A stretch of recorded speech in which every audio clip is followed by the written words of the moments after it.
Hello guys. Machine learning project के बारे में बहुत सारे स्टूडेंट्स पूछना चाहते हैं आज की डेट में, क्योंकि मशीन लर्निंग प्रोजेक्ट कैसे डन करेंगे। मशीन लर्निंग प्रोजेक्ट के लिए एमएल एक्सपर्ट की जो डिस्कशन है उसको आज मैं डिस्कस करना चाहता हूं, क्योंकि बिकॉज ऑफ यहाँ पे सबसे पहला स्टेप जो हम स्टार्ट करेंगे, प्रॉब्लम स्टेटमेंट। प्रॉब्लम स्टेटमेंट क्या होती है, जिसमें problem understanding and business and domain knowledge होना बहुत ज़रूरी है किसी भी प्रोजेक्ट के लिए।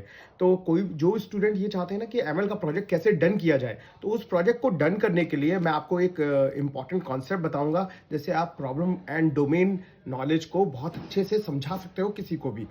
ठीक है, तो सबसे पहले यहाँ पे क्लियर क्या करना होता है कि प्रॉब्लम क्या है, क्लासिफिकेशन है कि रिग्रेशन है कि क्लस्टरिंग है, ये सबसे पहले बताना पड़ेगा। मशीन लर्निंग की डिफरेंट डिफरेंट टेक्नोलॉजीज हैं, जिसको हम रिग्रेशन के थ्रू, क्लासिफिकेशन के थ्रू एंड क्लस्टरिंग टेक्निक के थ्रू हम एक्सप्लेन कर सकते हैं। जिसमें बिजनेस गोल क्या है हमारा, सक्सेस मैट्रिक्स क्या होंगी। मैट्रिक्स का सबसे बड़ा क्वेश्चन है कि मैट्रिक्स क्या है। तो आज की डेट में हमारे लिए matrix is a very important part, क्योंकि बिकॉज ऑफ एक्यूरेसी एंड अगर रिग्रेशन प्रॉब्लम है तो एमएससी की प्रॉब्लम्स क्या होती है, ठीक है, R1 स्कोर क्या होता है ना, और F1 स्कोर क्या होता है, कंफ्यूजन मैट्रिक्स क्या होती है। कंफ्यूजन मैट्रिक्स में हम लोग true positive, true negative and false positive, false negative की तरफ जाते हैं। तो जैसे फॉर एग्जांपल अगर हम किसी भी मेडिकल डिजीज डिटेक्शंस की तरफ जाएंगे, तो उसमें गोल गोल कैसे चेक करेंगे। जैसे एग्जांपल है breast cancer detection. Breast cancer detection के लिए हमें ये देखना पड़ता है कि बिनाइन कैंसर है कि मैलिग्नेंट कैंसर है। मैलिग्नेंट कैंसर से हम कैसे आइडेंटिफाई कर पाएंगे, टारगेट कॉलम को चेक करेंगे।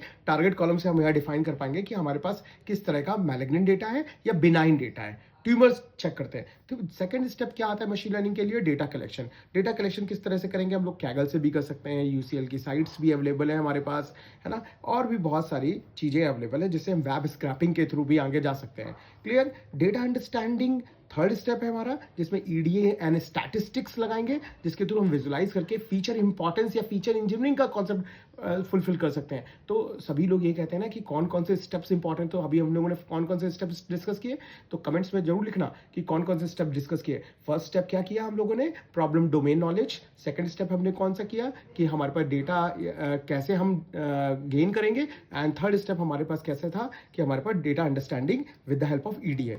फोर्थ स्टेप हमारे पास क्या आएगा, डेटा क्लीनिंग करेंगे, डेटा प्री प्रोसेसिंग करेंगे with the help of missing values and encoding labels, feature scaling. Feature scaling आप समझते होंगे, जैसे KNN की प्रॉब्लम्स है, SVM की प्रॉब्लम है एंड डिसीजन ट्री की प्रॉब्लम है, वहाँ feature scaling is a very important role. Then after that feature engineering, जिसमें हम कोरिलेशंस निकालेंगे and model selection. After that हम मॉडल सिलेक्शन के बाद क्या करेंगे, मॉडल ट्रेनिंग। मॉडल ट्रेनिंग के लिए train data very very important guys, क्योंकि ट्रेनिंग डेटा ही हम डालते हैं मॉडल ट्रेनिंग